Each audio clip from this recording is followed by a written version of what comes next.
Let's briefly demonstrate the product user interface and basics of navigation. When you log into Flowmon appliance, you are presented with the homepage showing all the modules available on your Flowmon.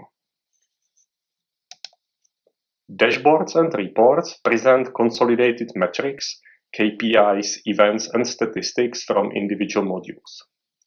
Data is presented in the form of personalized dashboards or reports that both come either predefined or can be fully customized.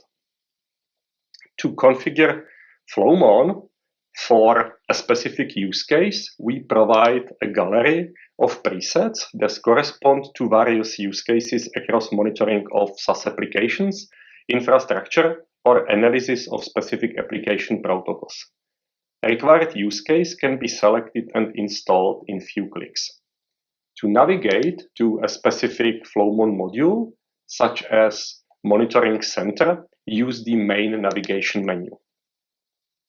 In the Monitoring Center, you can visualize network traffic and analyze traffic patterns.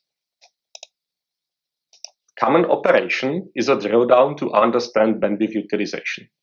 You can drill down even further into individual network session level. This is the main user interface for network performance monitoring and diagnostics. Anomaly Detection System stands for our network detection response offering. In the Anomaly Detection System, you will get an automated summary of the most important findings and trends. Events are presented on a timeline grouped by specific malicious activities or behaviors. You can drill down to individual incidents, open details, and start your investigations.